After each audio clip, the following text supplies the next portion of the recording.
Now, what type of end game missions can you look forward to when you jump into Outriders next February? Because there is a lot of information to soak up with this video, so let's jump right into it. Now, Outriders, first of all, will have complete crossplay from launch on day one with all consoles and PC, so it's going to have a nice group of players for you to pull from. It is also a complete game on launch, right? There's no live service, so you won't be waiting for the rest of the game to be developed and then added months down the line. It will have a complete end game with 14 different expedition-styled missions that are separate dungeon-styled maps to conquer solo or with friends, or I guess with public players either, ready at launch, as well as having a lot of potential build diversity for each class, subclass, with a modding system that will allow you to collect and alter each weapon and armor piece to fit your very own playstyle. That's why I'm looking forward to Outriders. It seems to have a lot of the very best systems or looter systems from looter shooters that we all know and love, and all seem to be rolled up into one with Outriders. But let's just take a closer look at some of these endgame things. Now, the endgame expeditions were shown off a few days ago, and they are dungeon-like survival-typed missions. These missions will have a timed element to them, as in the faster you complete them, the better the rewards you will get at the end of it. You can't pick up any rewards throughout the mission. You kind of loot a chest at the end, and that's when you get them all. Kind of like mythic type dungeons in Warcraft with a timed element, or like Diablo Greater Rifts in a way. You get the idea. The quicker you complete them, like I said, the better the loot is that you get. And if you're not happy with the difficulty of some of these endgame missions, you can change the world tier, whatever difficulty you will be comfortable with, all the way up to World Tier 15, which I would imagine will require you to have proper gear. Now, these are apparently hard missions that will require you to upgrade and modify your Outrider or your weapons, your gear, in order to push those higher levels. These 14 endgame expeditions have been developed separate from the 40-hour campaign, so the maps are supposedly going to be different, and once you finish the main story campaign, then you can start running these missions while trying to farm exotic weapons, armor, gather rare mods, and increase the power of your Outrider while pushing your way through with either a group of friends or solo, like I said, or with public players. But the modding system, we're told, will play a huge part in advancing through these expeditions. There are 350 individual mods for us to collect and use to alter our playstyle. There are 2 different mod types for us to collect as well out of those 350.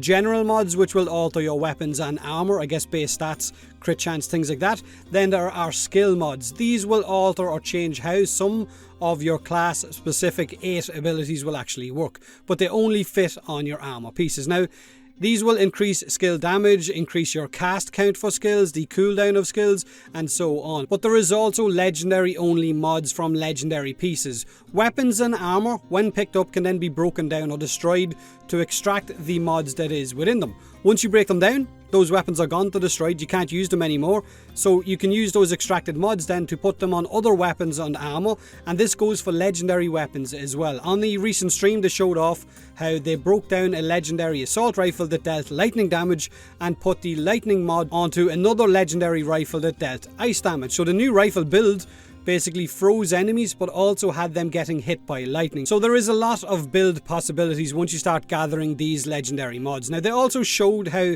some mods will give perks or bonuses that are similar to some of the other Outrider class abilities. So this Golem's Limb shotgun has a mod on it that will coat a player in rock armor when you get a kill, which is similar to the Devastator's ability, but you could then run around as a trickster with the Golem's Limb and have your trickster gaining the Devastator's rock armor for added survivability. Or you could have a mod, which I had in the playtest with my Pyromancer, that allowed me to slow nearby enemies down when I reloaded a weapon, similar to the Trickster's ability, which gave my Pyromancer a nice bit of added, I guess, crowd control when I was running around.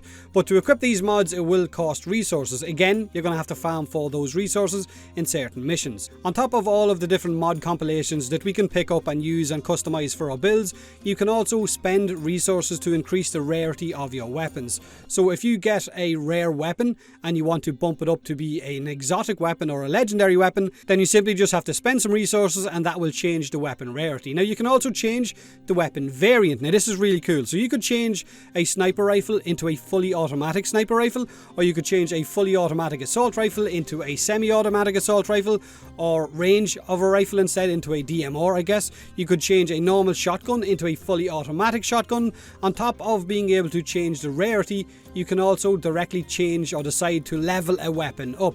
So say that you find a low level legendary weapon while doing the campaign, then you don't have to dump that weapon because you outgrow it or you outlevel it. You can simply spend resources to level up that weapon as well, unlike other games where you do have to, I guess, delete it or sell it after you outgrow it. Now, the skill trees in Outriders will also have weapon specific nodes to spend points on that will increase weapon damage, life leech from weapon damage, crit chance, sniper damage, LMG damage, shotgun damage, and so on. You get the idea, depending on the subclass you want to pick. Like I said previously, each Outrider class has 3 different subclasses and 8 different abilities for you to pick and choose from, but you can only equip 3 out of those 8 abilities. So you're going to want to pick the abilities that go with your subclass that best, I guess, amplify the damage output or crowd control that you're going to be looking for, or to best amplify the weapons that you enjoy running with. But apparently you can respec your Outrider as often as you want at no extra cost, which will allow you to tinker as much with your build as you want to min-max it or to get it exactly where you want it to be. Each subclass skill tree has skill points that will amplify some of those 8 abilities as well, but you gotta find which ones will best fit your playstyle. Like I said, the end game, the 14 different expeditions, will have increased difficulty, probably will have increased enemy spawn, will have bosses at the end of them as well. There will be, so it's best advised to go with a full group of 3 players.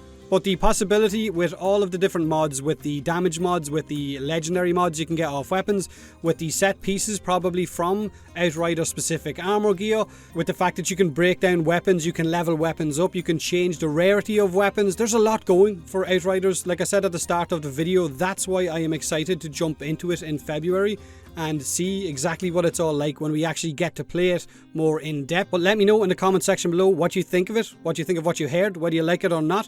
And as always, thanks very much for watching.